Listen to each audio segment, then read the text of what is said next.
سبحان اللہ والحمد للہ ولا الہ الا اللہ سبحان اللہ والحمد للہ ولا الہ الا اللہ۔ السلام علیکم ورحمۃ اللہ وبرکاتہ۔ میں آپ کے سامنے سورہ فاتحہ کا تعارف پیش کر رہا ہوں۔ سورہ فاتحہ نہ صرف قرآن کریم کی موجودہ ترتیب میں سب سے پہلی سورت ہے، بلکہ یہ پہلی وہ سورت ہے جو مکمل طور پر نازل ہوئی۔ اس سے پہلے کوئی سورت پوری نہیں نازل ہوئی تھی، بلکہ بعض سورتوں کی کچھ آیتیں آئی تھیں۔ اس سورت کو قرآن کریم کے شروع میں رکھنے کا منشا بظاہر یہ ہے کہ جو شخص قرآن کریم سے ہدایت حاصل کرنا چاہتا ہو، اسے سب سے پہلے اپنے خالق و مالک کی صفات کا اعتراف کرتے ہوئے اس کا شکر ادا کرنا چاہیے، اور ایک حق کے طلبگار کی طرح اسی سے ہدایت مانگنی چاہیے۔ چنانچہ اس میں بندوں کو وہ دعا سکھائی گئی ہے جو ایک طالب حق کو اللہ سے مانگنی چاہیے، یعنی سیدھے راستے کی دعا۔ اس طرح اس صورت میں صراط مستقیم یا سیدھے راستے کی جو دعا مانگی گئی ہے، پورا قرآن اس کی تشریح ہے کہ وہ سیدھا راستہ کیا ہے۔ میں آپ کے سامنے سورہ فاتحہ اور اس کا ترجمہ پیش کر رہا ہوں۔ اعوذ باللہ من الشیطان الرجیم، بسم اللہ الرحمن الرحیم، الحمد للہ رب العالمین، الرحمن الرحیم، مالک یوم الدین، ایاک نعبد و ایاک نستعین، اهدنا الصراط المستقیم، صراط الذین انعمت علیہم غیر المغضوب علیہم ولا الضالین۔ ترجمہ: سورہ فاتحہ مکی ہے۔ شروع اللہ کے نام سے جو سب پر مہربان ہے، بہت مہربان ہے۔ تمام تعریفیں اللہ کی ہیں جو تمام جہانوں کا پروردگار ہے، جو سب پر مہربان، بہت مہربان ہے، جو روز جزا کا مالک ہے۔ اے اللہ، ہم تیری ہی عبادت کرتے ہیں اور تجھی سے مدد مانگتے ہیں۔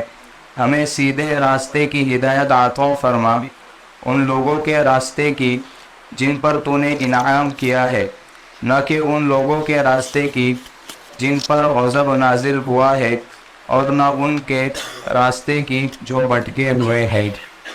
بسم اللہ الرحمن الرحیم۔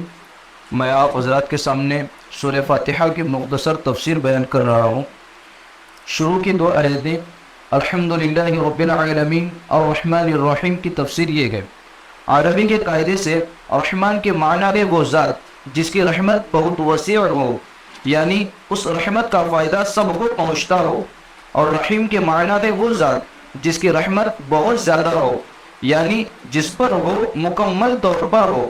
اللہ تعالیٰ کی رحمت دنیا میں سب کو پہنچتی ہے، جس سے مومن کافر سب فیضیاب ہو کر رزق پاتے ہیں اور دنیا کی نعمتوں سے فائدہ اٹھاتے ہیں، اور آخرت میں اگرچہ کافروں پر رحمت نہیں ہوگی، لیکن جس کسی پر یعنی مومن پر ہوگی، مکمل ہوگی کہ نعمتوں کے ساتھ کسی تکلیف کا کوئی شائبہ نہیں ہوگا۔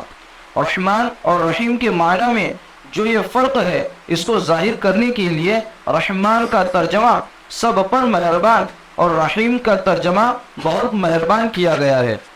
اگر آپ کسی عمارت کی تعریف کریں تو در حقیقت وہ اس کے بنانے والے کی تعریف ہوتی ہے، لہٰذا اس کائنات میں جس کسی چیز کی تعریف کی جائے وہ بالآخر اللہ تعالیٰ ہی کی تعریف ہے، کیونکہ وہ چیز اسی کی بنائی ہوئی ہے۔ تمام جہانوں کا پروردگار کہہ کر اس طرف اشارہ کیا گیا ہے، انسانوں کا جہان ہو یا جانوروں کا، جمادات کا جہان ہو یا نباتات کا، آسمانوں کا جہان ہو یا ستاروں کا، سیاروں کا اور فرشتوں کا، سب کی تخلیق اور پرورش اللہ تعالیٰ ہی کا کام ہے، اور ان جہانوں میں جو کوئی چیز قابل تعریف ہے وہ اللہ کی تخلیق اور شان ربوبیت کی وجہ سے ہے۔ آیت نمبر 3 مالک یوم الدین، اس کی تفسیر یہ ہے، روز جزا کا مطلب یہ ہے کہ وہ دن جب تمام بندوں کو ان کے دنیا میں کیے ہوئے اعمال کا بدلہ دیا جائے گا۔ یوں تو روز جزا سے پہلے بھی کائنات کی ہر چیز کا اصل مالک اللہ ہی ہے، لیکن یہاں خاص طور پر روز جزا کے مالک ہونے کا ذکر اس لیے کیا گیا ہے کہ دنیا میں اللہ تعالیٰ نے یہ تمام انسانوں کو بہت سی چیزوں کا مالک بنایا ہوا ہے، اور یہ ملکیت اگرچہ ناقص اور عارضی ہے، تاہم ظاہری صورت کے لحاظ سے ملکیت ہی ہے، لیکن قیامت کے دن جب جزا و سزا کا مرحلہ آئے گا تو یہ ناقص اور عارضی ملکیتیں بھی ختم ہو جائے گی۔ اس وقت ظاہری ملکیت بھی اللہ تعالیٰ کے سوا کسی کی نہیں ہوگی۔ اہدنا الصراط المستقیم سے لے کے علیہم ولا الضالین تک یہاں سے بندوں کو اللہ تعالیٰ سے دعا کرنے کا طریقہ سکھایا جا رہا ہے، اور اسی کے ساتھ یہ واضح کر دیا گیا ہے کہ اللہ تعالیٰ کے سوا کوئی کسی قسم کی عبادت کے لائق نہیں، نیز ہر کام میں حقیقی مدد اللہ تعالیٰ ہی سے مانگنی چاہیے، کیونکہ صحیح معنی میں کارساز اس کے سوا کوئی نہیں ہے۔ دنیا کے بہت سے کاموں میں بعض اوقات کسی انسان سے جو مدد مانگی جاتی ہے وہ اسے کارساز سمجھ کر نہیں بلکہ ایک ظاہری سبب سمجھ کر مانگی جاتی ہے۔ علیکم ورحمۃ اللہ وبرکاتہ۔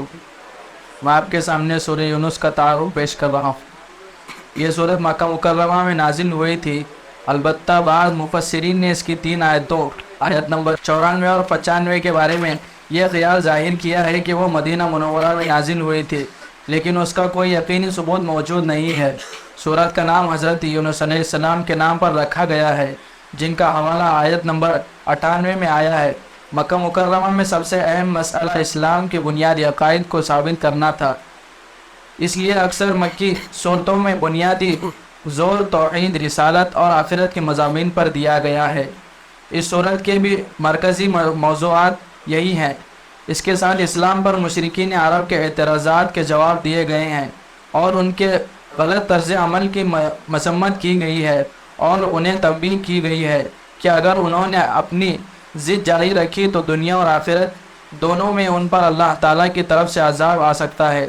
اسی سلسلے میں پچھلے انبیاء کرام میں سے حضرت موسیٰ علیہ السلام کی مخالفت کے نتیجے میں فرعون غرق ہونے کا واقعہ تفصیل کے ساتھ اور حضرت نوح اور حضرت یونس علیہ السلام کے واقعات اختصار کے ساتھ بیان فرمائے گئے ہیں۔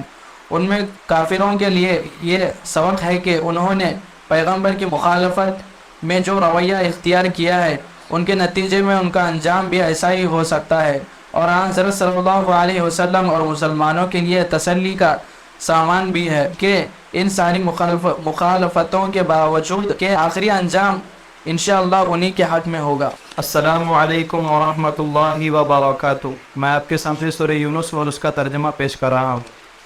اعوذ باللہ من الشیطان الرجیم، بسم اللہ الرحمن الرحیم۔ الف لام را تلک آیات الکتاب الحکیم۔ اکان للناس عجبا ان اوحینا الی رجل منهم ان انذر الناس وبشر الذین آمنوا ان لهم قدم صدق عند ربهم قال الكافرون ان هذا لساحر مبين ان ربكم الله الذي خلق السماوات والارض في 6 ايام ثم استوى على العرش يدبر الامر ما من شفيع الا من بعد اذنه ذلكم الله ربكم فاعبدوه افلا تذكرون۔ ترجمہ: یہ سورت مکی ہے اور اس میں 109 آیتیں اور 11 رکوع ہیں۔ شروع اللہ کے نام سے جو سب پر مہربان ہے، بہت مہربان ہے۔ الف لام را، یہ اس کتاب کی آیتیں ہیں جو حکمت سے بھری ہوئی ہے۔ کیا لوگوں کے لیے یہ تعجب کی بات ہے کہ ہم نے خود انہی میں کے ایک شخص پر وحی نازل کی ہے کہ لوگوں کو اللہ کی خلاف ورزی سے ڈراؤ، اور جو لوگ ایمان لے آئے ہیں ان کو خوشخبری دو کہ ان کے رب کے نزدیک ان کا صحیح معنی میں بڑا پایا ہے۔ مگر جب اس نے لوگوں کو یہ پیغام دیا تو کافروں نے کہا کہ یہ تو خدا جادوگر ہے۔ حقیقت یہ ہے کہ تمہارا پروردگار اللہ ہے جس نے سارے آسمانوں اور زمین کو 6 دن میں پیدا کیا، پھر اس نے عرش پر اس طرح استوا فرمایا کہ وہ ہر چیز کا انتظام کرتا ہے، کوئی اس کی اجازت کے بغیر اس کے سامنے کسی کی سفارش کرنے والا نہیں، وہی اللہ ہے تمہارا پروردگار، لہذا اس کی عبادت کرو، کیا تم پھر بھی دھیان نہیں دیتے؟ السلام علیکم ورحمۃ اللہ وبرکاتہ۔ میں آپ کے سامنے سورہ یونس کی تفسیر پیش کر رہا ہوں۔ جیسا کہ سورہ بقرہ کے شروع میں عرض کیا گیا یہ الگ الگ حروف جو صورتوں کے شروع میں آئے حروف مقطعات کہلاتے ہیں. ان کا صحیح مطلب اللہ تعالیٰ کے سوا کسی کو معلوم نہیں ہے. یعنی یہ بڑا درجہ ہے. استوا کے لفظی معنی سیدھا ہونے، قابو پانے اور بیٹھ جانے کے.